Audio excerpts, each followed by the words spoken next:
Oi, lindíssimos e lindíssimas, tudo bem? Olha, vamos começar uma outra série, para aprender português. Essa série chama-se Português para Concursos.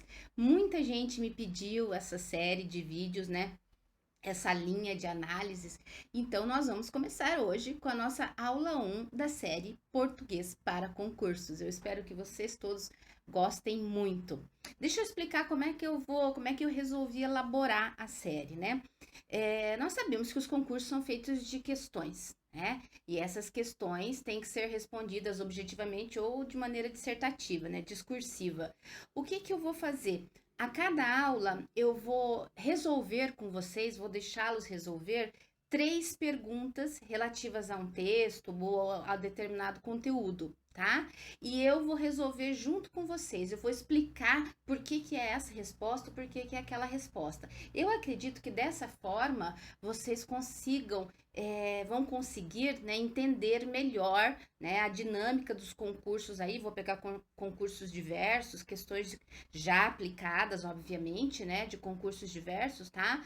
E sempre eu vou deixar as orientações aí para vocês na descrição do vídeo de onde eu peguei e tal, as questões. Tá bom, pessoal? Eu acredito que assim vocês vão gostar mais e vão aproveitar mais, vão aprender mais em relação aos conteúdos, tá bom? Tudo bem? Vamos lá então? Ah, outra coisa. Durante o vídeo, nós teremos pausas. Mas eu não vou pausar o vídeo, né? Porque senão ficaria realmente muito grande. Vocês é que vão pausar o vídeo, tá? Onde vocês tiverem que ler o texto, por exemplo, ou fazer o exercício, fazer, né, resolver a questão, pensar para resolver, e depois eu venho com a resposta para vocês. Feito? Pode ser assim? Acredito que será muito, muito, muito, muito legal. Tá certo? Então vamos lá. Na nossa primeira aula do português para concursos, nós vamos falar do seguinte conteúdo.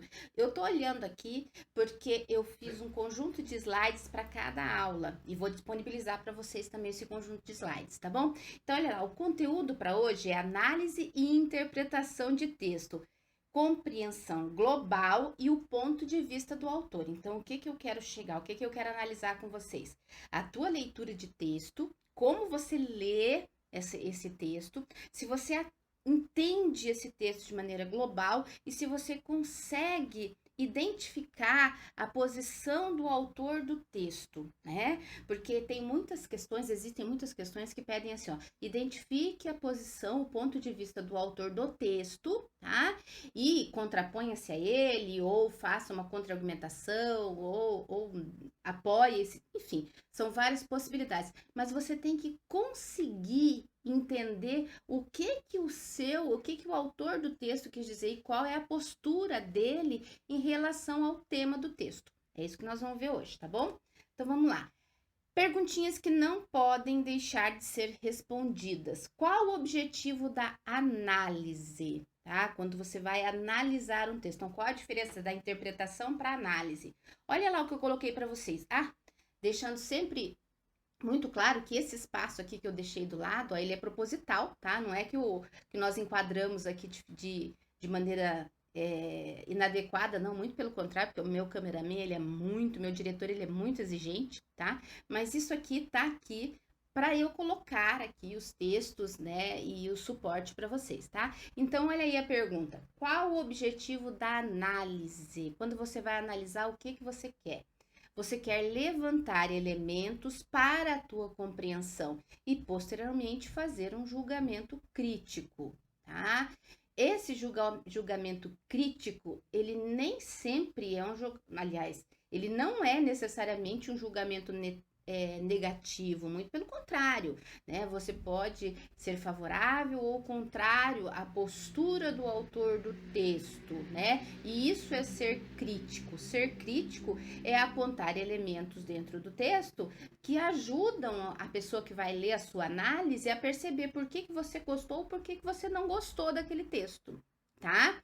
Lembrando que expor argumentos é diferente de opinião, né? Opinião você pode ter a tua em qualquer lugar, né? Nas redes sociais, por exemplo, o pessoal gosta muito de opinar, mas não aponta argumentos, né? Agora, apontar argumentos são argumentos consistentes, tá? Contundentes, né? Aí sim eu tenho uma boa argumentação, tá bom? Certo? Estão prestando atenção aí, criatura? Presta atenção. Então vamos lá. E afinal de contas, olha a outra perguntinha aí, o que é interpretar? Aí, interpretar é concluir, deduzir a partir de fatos coletados. De onde você está coletando os fatos? Do texto que você está analisando. Aí você vai interpretar o texto. Entenderam, pessoal? Entenderam o que é interpretar? É, exatamente. Interpretar é identificar os dados, tá? Coletar esses dados e tirar conclusões, né? Interpretar a partir desses dados. Por isso que quem diz assim, a prova é de interpretação de texto, a gente pode dizer qualquer coisa. Não pode, tá? Na prova de interpretação de texto, você tem que conseguir levantar dados que estejam realmente no texto e interpretá-los. É diferente de dizer qualquer coisa. Muito, muito, muito diferente, tá bom? Então vamos lá, presta atenção, criatura. Agora eu vou ler a primeira questão e o texto. O texto vai ficar na tela para vocês, mas eu vou continuar lendo, tá bom? Então acompanhe. O texto a seguir foi extraído de uma crônica do escritor brasileiro Nelson Rodrigues, examine-o para responder as questões. As próximas questões. Hoje é muito difícil não ser canalha. Por toda parte só vemos pulhas. E nem se diga que são pobres seres anônimos, obscuros, perdidos na massa. Não. Reitores, professores, sociólogos, intelectuais de todos os tipos, jovens e velhos, mocinhas e senhoras, e também os jornais e as revistas, o rádio e a TV. Quase tudo e quase todos exalam a abjeção. E por que essa massa de pulhas invade a vida brasileira? Claro que não é de graça nem por acaso. O que existe por trás de tamanha degradação é o medo. Por medo, os reitores, os professores, os intelectuais são montados, fisicamente montados, pelos jovens. O medo começa nos lares, e dos lares passa para a igreja, e da igreja passa para as universidades, e destas para as redações, e daí para o romance, para o teatro, para o cinema. Somos autores da impostura e, por medo adquirido, aceitamos a impostura como a verdade total. Eu fui por muito tempo um pusilânime, como os reitores, os professores, os intelectuais, os granfinos, etc, etc. Tive medo, ou vários medos, e já não os tenho. Sofri muito na carne e na alma. Depois de tudo que passei, meu medo deixou de ter sentido. Posso subir numa mesa e anunciar de fronte alta: sou um ex-covarde. Tá? Esse é o texto, pessoal, para análise de vocês. E a questão número 1 é essa aqui. Lembrando que você pode pausar o vídeo, escutar a leitura, ler novamente o texto, pegar o texto na descrição, tá? Para que você possa fazer, para que você possa tentar fazer, responder a questão, né, pessoal? E depois escutar a minha explicação. Agora é a questão número 1. Se você quiser, você pause, responda a questão e depois coloque o vídeo para andar novamente e daí você vai escutar a resposta. Então a questão é a seguinte: em relação à interpretação do texto, pode-se afirmar que o seu autor, letra A, aproveita o texto para confessar a sua própria canalice e covardia, ainda presentes em sua personalidade, como ele mesmo enfatiza: sou um ex-covarde? Letra B. Estabelece uma relação entre falta de caráter e excesso de medo na sociedade brasileira? Generaliza um problema social, mas exclui dele alguns setores, como dos reitores, professores, intelectuais, etc. Inicia o texto com uma confissão muito pessoal e conclui com uma crítica a toda a sociedade? Então vamos lá. Veja lá qual é a resposta que você considera certo. Pause o vídeo e faça o exercício. Eu volto daqui a pouquinho, quando você quiser. Vamos lá, pessoal? Todo mundo deve ter resolvido, né? Desculpem. Resolvido a questão. E agora nós vamos analisar qual é a questão certa e por que ela é certa. Então, olha só, em relação à interpretação do texto, quando eu digo que você tem que interpretar, você não tem que emitir um juízo de valor, não é uma crítica, é apenas a interpretação. Lembra? Coletar os dados e concluir. Coletar os dados que existem no texto e concluir. Então, primeira, O autor aproveita o texto para confessar a sua própria canalice e covardia, ainda presentes em sua personalidade, como ele mesmo enfatiza, sou um ex-covarde. Essa alternativa não é a correta, tá? Ela não é a correta porque ele afirma aqui que tanto a canalice quanto a covardia ainda estão presentes em sua personalidade. E no texto ele diz que ele não tem mais medo, por isso não é mais canalha, né? Ele não age como um canalha por medo. Então essa questão está errada, inadequada por conta disso, tá bom? Letra B. Estabelece uma relação entre falta de caráter e excesso de medo na sociedade brasileira? Você acha que no texto ele realmente fala que a sociedade brasileira é canalha, mas ela é canalha por conta do medo? Pode ser, pode ser que essa esteja certa, porque ele faz isso no texto. Aí você fala para mim, professora, mas a senhora não acha que é certo? Já então é certo. Não. Eu nunca vou dizer a vocês que a B está certa sem analisar a C, a D ou até a E, tá? A gente só bate o martelo quando terminar de analisar todas as questões até o ponto final, tá? Todas as alternativas, aliás. Então vamos lá. Vamos para C. A B é bem provável que esteja certa, mas vamos para C. Generaliza um problema social, mas exclui deles alguns setores, como dos reitores, professores, intelectuais. Não, ele não exclui, muito pelo contrário, ele aponta o medo e muitas vezes a falta de caráter que é relacionada ao medo, mas ele inclui os reitores, professores, intelectuais e várias categorias da sociedade, tá? A D. Inicia o texto com uma confissão muito pessoal e o conclui com uma crítica a toda a sociedade. Será que ele critica mesmo toda a sociedade? Tá? Vamos voltar ali no texto e vamos olhar o finzinho do texto, tá? Ó. Tive medo ou vários medos e já não os tenho. Sofri muito na carne e na alma. Depois de tudo que passei, meu medo deixou de ter sentido. Posso subir numa mesa e anunciar de fronte alta, sou um ex-covarde.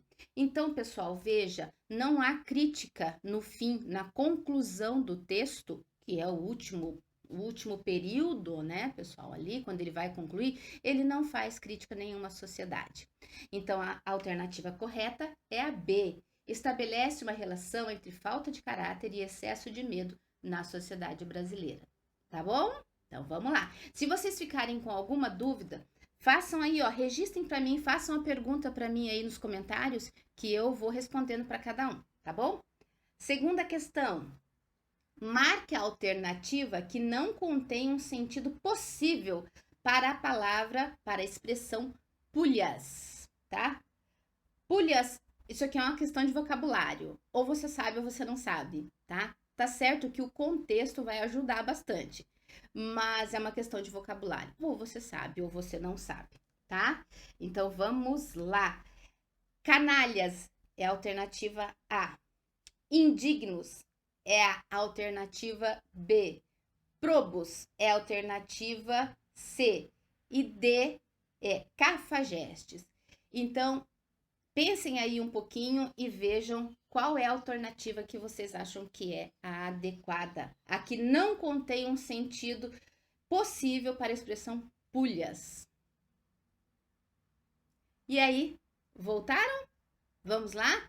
Então, pessoal, a alternativa correta é a C, porque probos é uma pessoa digna, tá? E os pulhas são mentirosos, enganadores, mais ou menos nessa linha. Então, uma questão vocabular aqui, C, a resposta correta, ok? Beleza?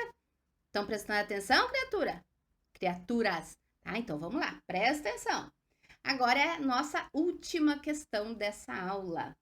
Na oração, lembrando que oração é uma sentença, né? Um enunciado que tem verbo.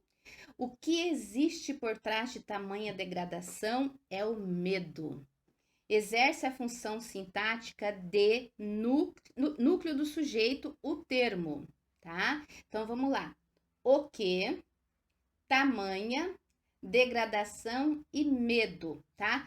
Qual dessas palavras exerce a função sintática de núcleo do sujeito? Tá? Qual é? Respondam aí. Responderam, pessoal? Vamos analisar então? Olhe lá. O que existe por trás de tamanha degradação é o medo. Vamos colocar na ordem direta? O medo existe por trás de tamanha degradação. Ou o medo está por detrás de tamanha degradação, tá? Então, o medo seria o sujeito. Portanto, medo é o núcleo do sujeito simples. Tá bom, pessoal? Alternativa D. Tudo bem? Então, essa foi a nossa primeira aula. Foi tirado de um concurso público de Jaguapitã, da Prefeitura de Jaguapitã, que foi aplicado no dia 26 de janeiro de 2020, um pouco antes da pandemia. Tá bom, pessoal? Daqui a pouco eu volto com a nossa segunda aula de português para concursos, tá ok? Estuda aí, presta atenção, salve a professorinha. Beijoca, tchau!